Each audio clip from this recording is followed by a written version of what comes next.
자, 이제 이 시간부터는 프로그램을 짜는 연습을 좀 해볼 건데요. 자, 프로그램을 짜려면은 여러분들이 이제 뭐 프로그램 짜는 방법도 여러 가지가 있죠. 순서가 있는데 제일 좋은 방법은 가공을 실제로 하는 것처럼 프로그램을 짜셔야 돼요. 그게 제일 좋거든요. 그러면 이제 여러분들이 이제 뭐 가공을 해보신 분들은 뭐 아실 테지만 또 대부분 가공을 안 하신 분들이 많기 때문에 가공 순서에 대해서 먼저 간단히 좀 설명을 드릴게요. 먼저 가공 순서는요, 이게 아까도 얘기했던 접촉식 가공이잖아요. 접촉식 가공은 준비할 게 좀 많죠. 첫 번째, 비접촉도 뭐 준비는 똑같겠네. 첫 번째 하여튼간 뭐 재료가 필요하고, 재료를 준비하고 설치를 하셔야 돼요. 재료 설치. 이게 첫 번째, 1번. 그 다음에 두 번째는 공구를 또 준비하시고 또 설치를 하셔야 돼요. 그 다음에 세 번째부터 약간 달라지는데, 우리 접촉식 가공 같은 경우에 제가 아까도 얘기했다시피 회전이라는 그런 힘이 필요하다고요. 힘, 돌아가는 힘. 그래서 재료를 회전시킬 거냐 또는 공구를 회전시킬 거냐에 따라서 이제 여기서부터 약간의 이제 그 장비명이 달라지는 그런 기준이 되는 거죠. 그래서 둘 중에 하나 회전을 시켜야 된다는 겁니다. 잠깐만 정리를 다시 할게요. 회전이 필요하고 여기에 재료냐 공구냐. 그래서 재료를 회전시키면 얘는 선반이 되는 거고, 그 다음에 공구를 회전시키면 얘는 이제 밀링이 되는 거죠. 여기서부터 이제 일단 나눠지는 거죠. 그 다음에 이제 마지막 단계가 뭐냐? 마지막 단계가 이제 그 이동입니다. 이동인데 이건 대부분 공구 이동이에요. 공구 이동까지 이제 시키시면은 끝나는 거다. 이게 이제 가공 순서에 크게 나눠서 4단계에 해당됩니다. 그럼 여러분들 이 4개 중에 주로 뭐를 배우시냐? 이 4번째 단계인 공구 이동을 주로 배우세요. 공구 이동으로써 제품이 완성되기 때문에 이걸 주된 그 프로그램 내용으로 보시면 되겠습니다. 그러면 이제 NC 프로그램 짜는 방법.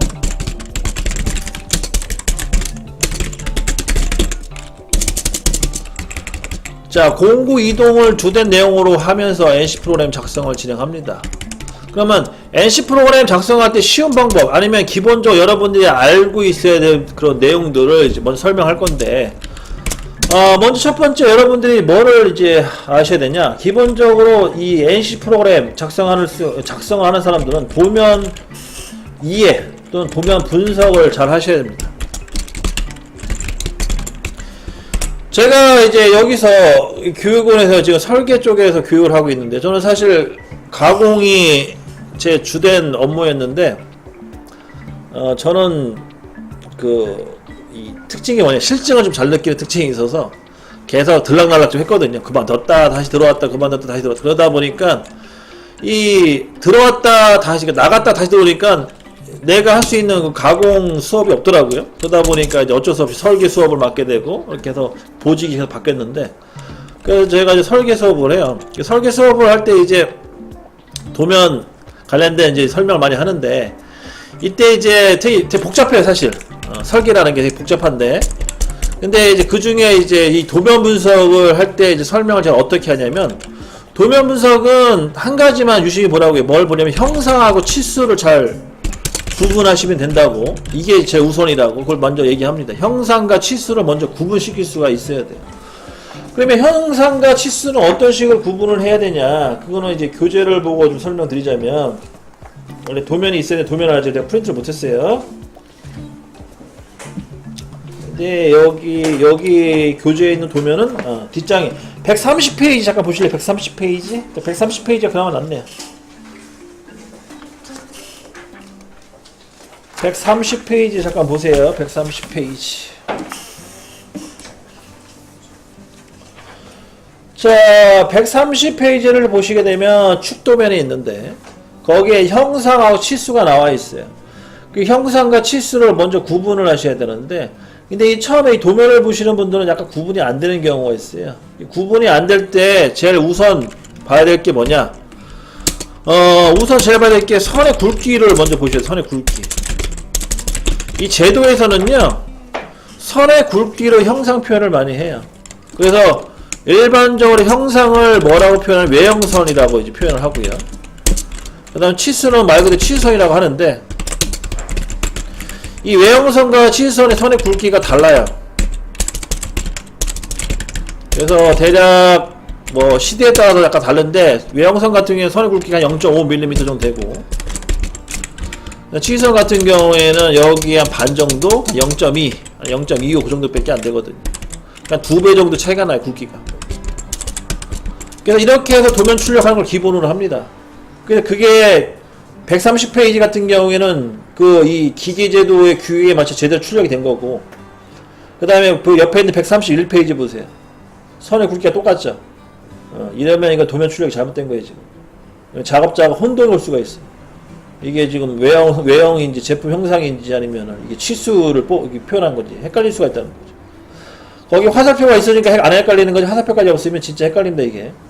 그 선의 굵기로서 이제 이걸 많이 구분시켜 주거든요.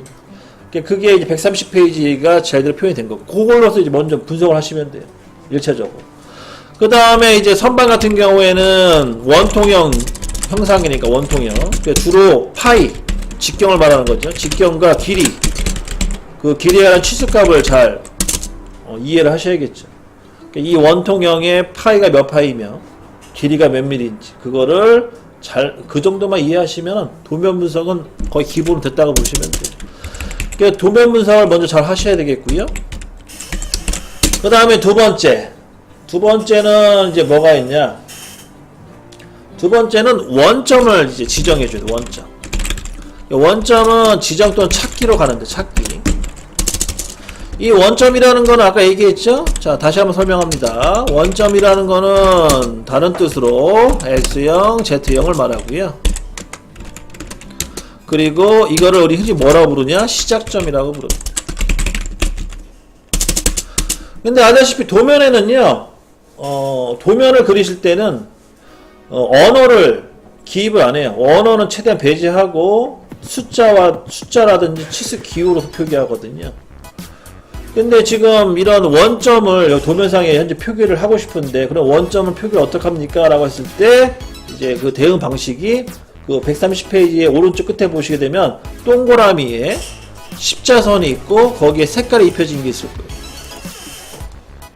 자, 여기 보시게 되면은 동그라미에 십자선이 그려져 있고 거기에 색깔이 입혀진 요 기호가 보일 겁니다. 이게 원점 기호예요. 원점 기호. 즉 말로써 표현할 것을 기호로서 표기한 거죠.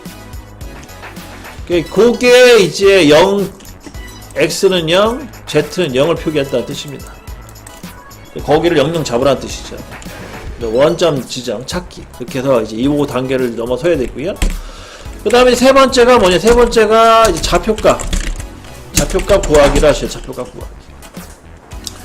내가 이동을 할 건데 어떤 좌표로 값을 구해서 이동할 거냐? 그걸 이제 여러분들이 해주셔야 되는데, 여기서는 이제 뭐가 필요하냐? 여기서는 이제 절대좌표와 상대좌표가 필요합니다.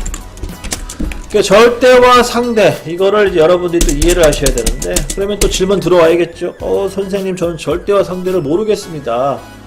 라고 이제 얘기하시는 분이 있겠죠. 이 절대와 상대는요, 기계에 있어서 아주 기초가 돼요, 기초. 그리고 여러분들은 이걸 언제 배웠냐면, 초등학교 때 산수 시간에 배웠어요. 모노중이로 해가지고 그릴 때 배웠던 게 요겁니다. 절대 상대. 옛날에 배웠던 거라 뭐 다들 아실 거라고 보는데, 그냥 다시 한번 복습 차원으로 가겠습니다. 자, 절대라는 게 뭐냐? 절대라는 거는 원점. 자, 원점, 또 원점 하니까 또 다시 또 머리 아파져요. 자, 원점이라는 건 다른 말로 X형, Z형이라고 했어요. 원점이요. 원점이 고정. 고정이라는 건 안 움직인다는 거죠. 그래서 원점이 고정인 상태에서 이동하는 그런 뭐 개념? 아니 방법이라고 합시다. 방법. 그걸 절대라고 합니다. 원점이 고정인 상태에서 이동하는 방법을 절대 지령, 여기서 지령이라는 표현을 맞게 절대 지령 또는 절대좌표라고 하고요. 그 다음에 상대는 뭐냐? 상대라는 건 반대가 되겠죠. 원점이요. 원점이 이동을 합니다. 원점이 이동을 한다. 그래서 원점이 이동을 하는데 이렇게 또 써놓으면 혼동이 와요. 아니 원점을 이동하는 건 알겠는데 그럼 어떻게 이동을 하냐 그런 걸 알아야 될 거 아니에요. 그렇게 그런 걸 이제 아셔야 될 거 아니에요. 그러면 여기다 추가로 뭐라 했냐, 뭐라고 얘기하냐면 끝점으로 이동을 하면서 끝점으로 이동을 하면서 뭐 움직이는 방법이라고 하겠네요. 이거 말이 겹쳐가지고 말이 어려워지네.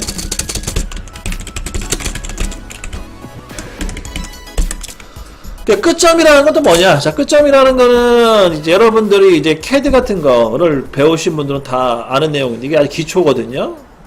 뭔 이제 뭐 말이냐면 이 CAD 그러니까 도면을 그리실 때요, 직선이라는 선을 그려보는데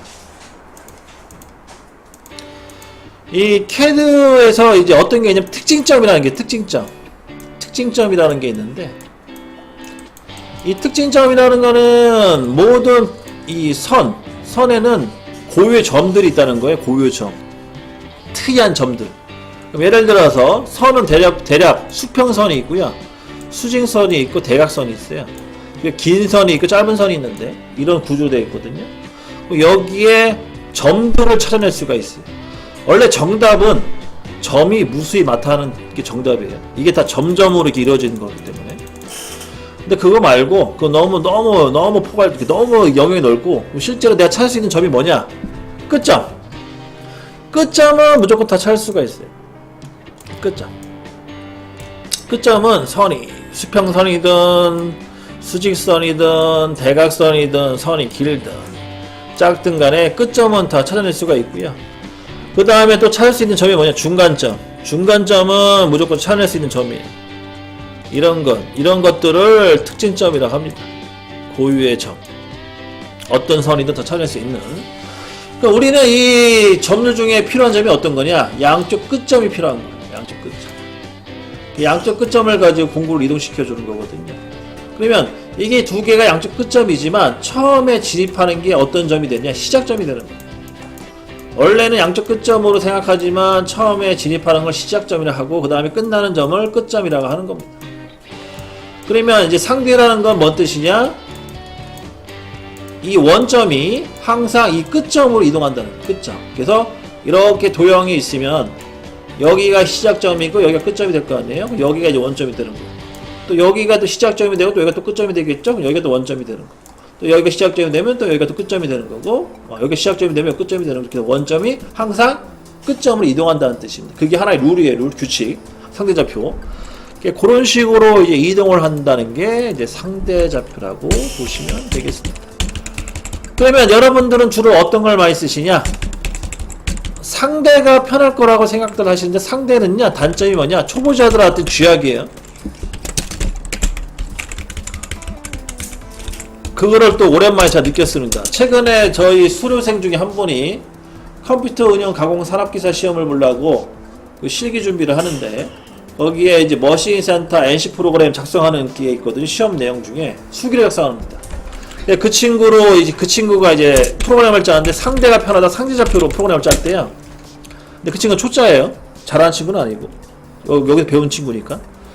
상대좌표로 프로그램을 짰는데 나중에 프로그램을 짜다 어디 하나가 틀렸대요. 어디 하나가 딱 틀렸는데 틀려가지고 프로그램이 엉망이 됐는데 그 틀린 걸 못 찾겠다는 거예요. 상대좌표. 상대좌표는 단점이 뭐냐? 어디 틀린 부분을 찾기가 되게 애매해요. 이게 계속 밀려서 이게 진행이 되기 때문에. 그래서 초보자들한테는 상대좌표를 권유하지 않습니다. 이건 주로 중급 이상 되는 기술자분들한테는 권유하고, 그래서 초보자들은 대부분 절대좌표를 가지고 원시적인 방법으로 많이 프로그램을 짜죠. 그래서 절대좌표로 프로그램을 짠다 보시면 되겠고요. 그럼 절대좌표의 개념은 뭐냐? 절대좌표라는 개념은 되게 쉬워요. 자, 먼저 원점을 잡아요.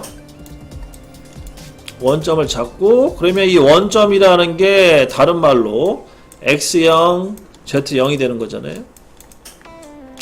그리고 이동을 해요. 이렇게 거리는 50이라 잡고,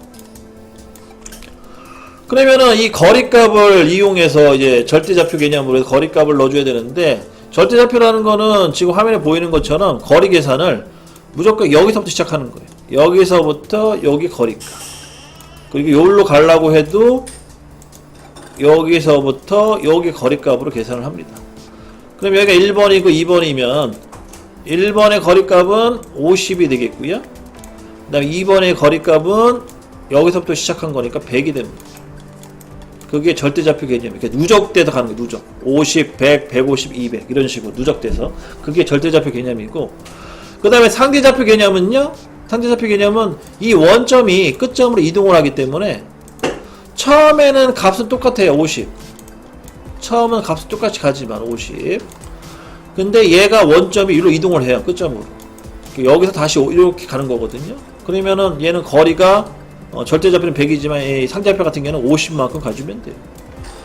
상대좌표는 50, 50 이렇게 나오는 거고, 절대좌표는 50, 100 그런 식의 누적되는 식으로 갑니다.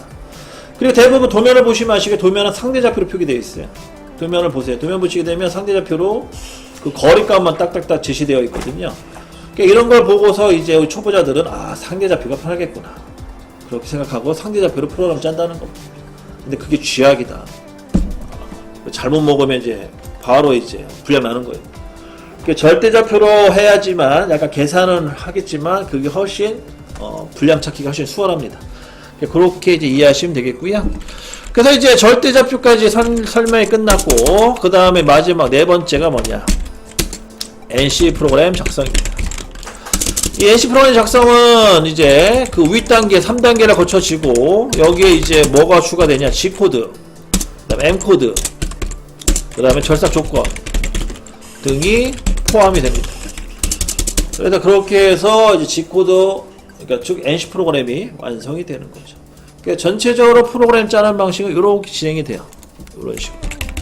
그러니까 여러분들이 요 틀에 맞춰서 프로그램을 작성하시면 되겠습니다. 그러면 이제 여러분들이 맨날 이렇게 계속 짜야 되냐? 그건 아니고요. 여러분들이 이제 어느 정도 경력직으로 업그레이드가 되면, 우리 회사에 계신 분들은 프로그램을 어떻게 짜시냐? 도면을 보자마자 어떻게 해요? 바로 NC 프로그램을 짜겠죠. 이게 경력직들 특징.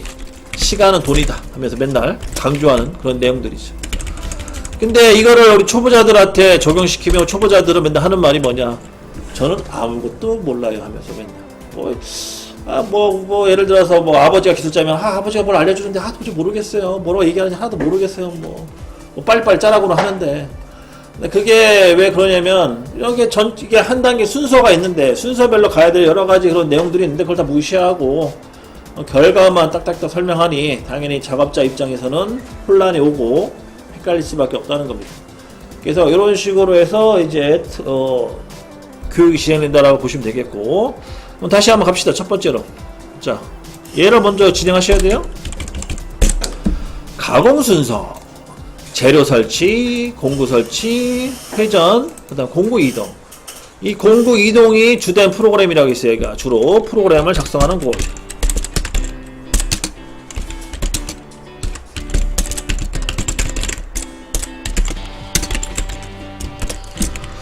그래서 NC 프로 작성하려면 또 뭐를 알아야 되냐? 도면 분석 할 줄 아셔야겠고, 도면 분석은 형상과 치수를 구분할 줄 아셔야 된다. 그 정도는 기본으로 가셔야 되고, 그 다음 두 번째, 원점을 찾아야 된다. 만약에 원점이 없을 경우에는 지정해 주셔야 돼요. 여러분들 직접 지정해 주셔야 돼요. 있을 경우엔 찾아서 그냥 쓰시면 되고, 원점이 뭐예요? 라고 질문하시면 안 되겠죠. 원점이라는 거는 X형, Z형이라는 뜻이고, 우리는 흔히 그걸 시작점이라고 얘기한다.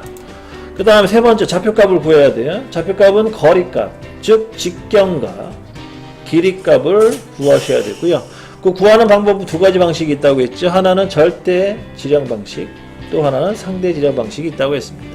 초보자들은 주로 절대 지정 방식을 쓴다라고 보시면 되겠고, 그 다음 마지막으로 이제 NC 프로그램 작성을 하는데, NC 프로그램은 G코드와 M코드, 그 다음 절삭 조건들이 들어가는데, 그거는 교재 52페이지에 있다고 했습니다. 52페이지를 수시로 보시고 공부를 하시면 되겠고요. 그리고 뭐 책이 없어서 못해요. 배운 거 까먹었어요. 그런 거 저한테는 용납이 안 되고, 책이 없으면은 스마트폰으로 찾아서 보시고, 내용을 배운 걸 까먹었으면은 제가 올린 영상을 보고 공부하시면 됩니다. 그래서 공부할 수 있는 조건은 다 열어놨기 때문에 뭐 때문에 안 돼요, 뭐 때문에 안 되는 거는 저한테는 안 통하고. 그래서 항상 이제 매번 진도가 빨빨 치고 나갈 텐데 그거 따라와 주셔야 돼요. 그래서 항상 뭐 매번 공부를 하기는 힘드시겠지만 기본적으로 일주일에 한두 번 정도는 영상을 보고 중요한 것들은 복습을 좀 하고 오셔야지 그 다음에 진도 나갈 때 문제가 안 생겨요. 그래서 저번에도 똑같은 방식으로 진행을 했는데 후반에 많이 힘들어 하시는 학생분들, 수강생분들이 있더라고요.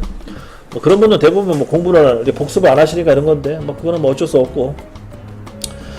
제가 시험자분들 같은 경우에는 거의 잔소리를 좀 많이 하는데 우리 재직자분들은 잔소리 안 해요. 우리 재직자분들은 말 그대로 대학교를 다닌다고 보시면 되겠고, 본인이 열정이 있어서 오신 거니까 스스로 근면하게 공부를 하셔야겠죠. 누가 뭐 어거지로 밥을 떠먹이듯이 공부를 할 수 없는 조건이고.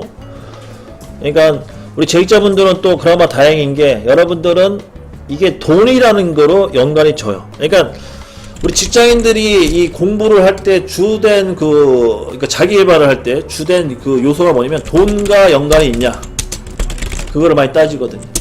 근데 이 기술 계통은 돈과 연관이 돼요. 그래서 배워놓으면 돈이 되는 거고, 못 배우면은 뭐 포기하면은 뭐 그거는 뭐 자기 그거죠. 뭐 자기 그 운명이죠. 그래서 그거를 잘 판단하셔서 열심히 공부하시기 바랍니다. 그렇게까지 설명드리고요. 자, 이렇게 해서 이제 이론적인 부분은 거의 다 설명이 끝났습니다. 그래서 이제 저가 떠들 시간은 이제 여기까지가 될 것 같고, 나머지 오후부터는 이제 반반이 되겠네요. 제가 좀 설명을 하면 여러분들 거기 따라와서 이제 그 공부를 해주시면 돼요. 자, 그러면 시간이 좀 14분 정도 남았는데요. 하나만 이제 짚고 넘어갈게요. 자, 이제 NC 프로그램을 작성을 할 건데요. 먼저 이 순서는 아까 뭐 재료 설치 여러 가지가 있는데, 이 NC 프로그램은 첫 번째가 제일 중요한 게 프로그램 번호를 지정해줘. 프로그램 번호. 여기 사무직에 계신 분도 있으시죠? 사무직에서 서류 관리하실 때 제일 중요하게 여기는 게 이제 그 서류 번호거든요. 서류 번호를 쭉 매겨가지고 그래서 관리를 하잖아요. 마찬가지 NC 프로그램도 이 NC 프로그램이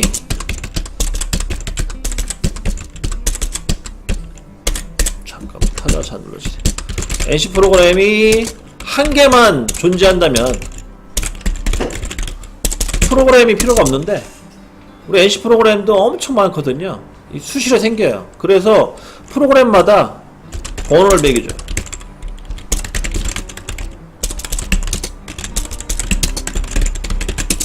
그럼 프로그램 번호를 어떻게 지정하냐? 알파벳 5로 표기합니다. 알파벳 5. 어드레스 5 또는 알파벳 5.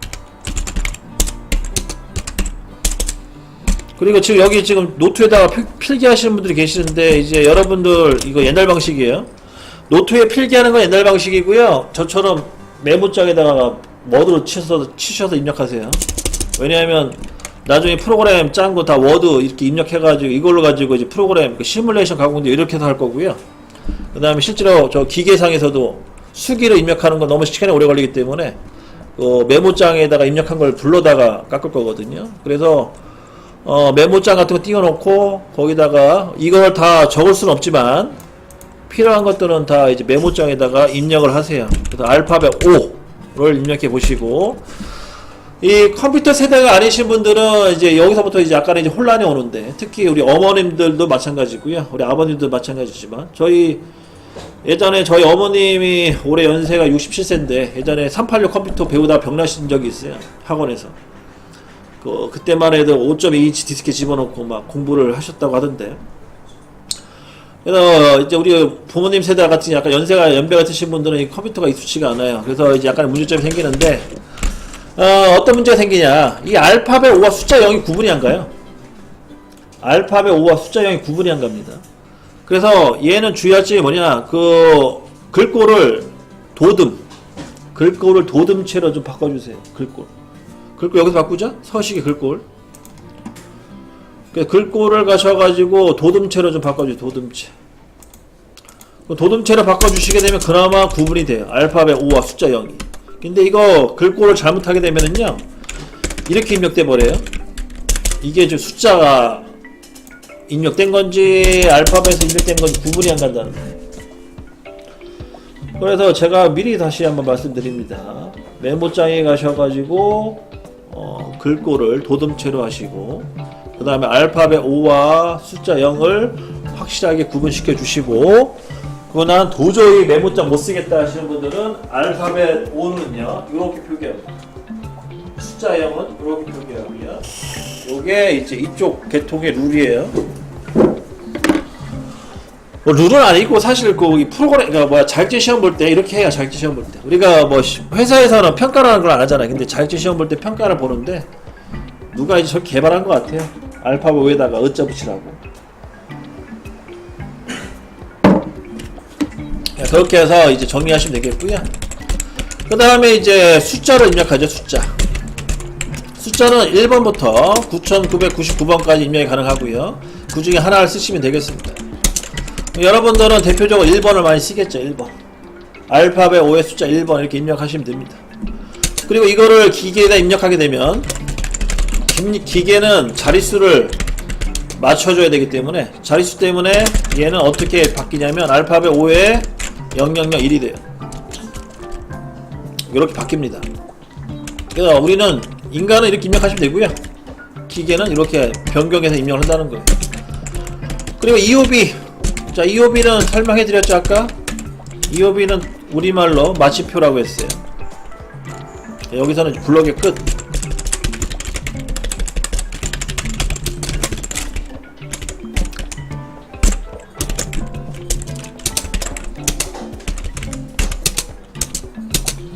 이렇게 이제 정의를 하시면 되겠죠.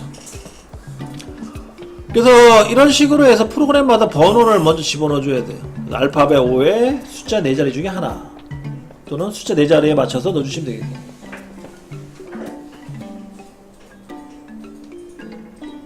이렇게 하시면 되겠고요. 그 다음에 이제 또 있어요. 뭐가 있냐,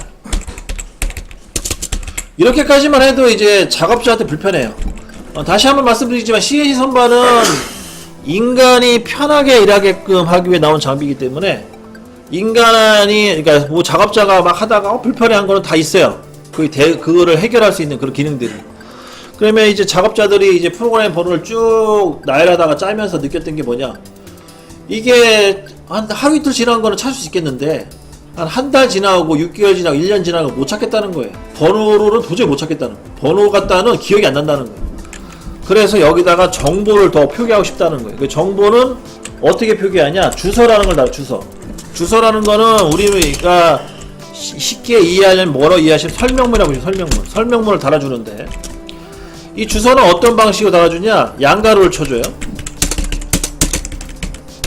양가로를 쳐주면 주소로 입력이 되는 거예요.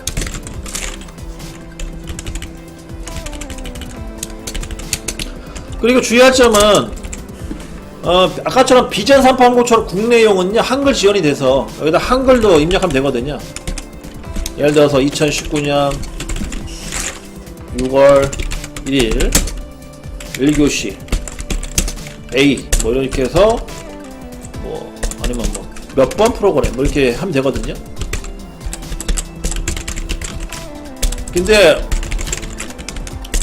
저희 학교에 있는 그 컨트롤러는 환학은 일본 거예요. 일본 거는 당연히 한글 지원이 안 되겠죠. 일본 애들 자체가 한글을 별로 안 좋아하니까. 그래서 영문 아니면 숫자로만 표기를 해요. 영문 아니면 숫자. 영문 아니면 숫자. 그 영문하고 숫자는 어떤 식으로 표기를 하냐? 이거는 뭐 그 회사의 도면을 보신 분들은 아시겠지만, 회사의 도면은 번호가 있어요. 도면 번호가 있습니다. 그 도면 번호를 입력해 주시면 돼요. 예를 들어서 도면 번호가 A 뭐 11012 뭐 이렇게 되는 도면 번호다. 그럼 이 도면 번호를 먼저 집어넣고, 그 다음에 2번 부품이다. 2번 넣어주시고, 그 다음에 2번 부품에 뭐 왼쪽 오른쪽 아니면 뭐 R 아니면 L 뭐 왼쪽 방향이다. 왼쪽을 먼저 깎는다. 그 다음에 뭐 A, B, C도 나와가지고 A는 황사, B는 정사, 홈 뭐 이런 식으로 해서 내가 하나의 그런 규칙을 만들어 놓는 거죠. 첫 번째 프로그램 번호, 그 다음에 부품 번호, 그 다음에 가공 방향, 그 다음에 황사기냐 정사기냐 홈이냐 나사냐, 그런 식으로 해서 이렇게 알파벳 표기를 하시고 그다음 나중에 뭐 번호까지 해서 뭐 간단한 번호를 입력해가지고 마무리 주시면 되는 거고. 그리고 뭐 작업자 이름을 원한다면 뭐 이니셜 하나 따라 달아주시면 되겠고. 이러면은 이제 설명이 되는 거죠. 그러니까 그런 식으로 해서 프로그램을 작성을 합니다. 그러니까 여러분들이 이제 CA 선반 우리 경력직들 또는 경력직들이 사용하는 CA 선반이나 모의센터를 보시게 되면 거의 프로그램에 이런 식의 다양한 그런 주소들이 많이 달려 있을 거예요. 그리고 요즘은 이제 캠이라는 소프트웨어를 활용하는데 이 캠에 NC 데이터를 뽑게 되면 이런 식으로 해서 쭉 떠요. 더 자세하게 뜹니다. 영문으로 해가지고 그렇게 해서 설명문이 달린다고 보시면 되겠고, 우리는 어디까지만 해주시면 되냐? 알파벳 5에 숫자 4자리 맞춰주시고 그다음 가로 열고 오늘 날짜 0602 다시 A 이런 식으로만 입력해 주시면 되겠어요. EOB 같은 경우에는요, 얘는 이렇게 하셔도 상관없고 이렇게 입력해도 상관없고요, 아니면 반대로 얘를 이렇게 입력해도 상관이 없습니다. 그리고 또 제가 이렇게 하세요 라니까 또 이게 고정관념이 생겨가지고 이렇게 하시는데, 이렇게 할 필요도 없고 이렇게 하셔도 상관없어요. 이 주소라는 건요, 특징이 뭐냐? 주소는 특징이 있어요. 뭐 특징이 있냐?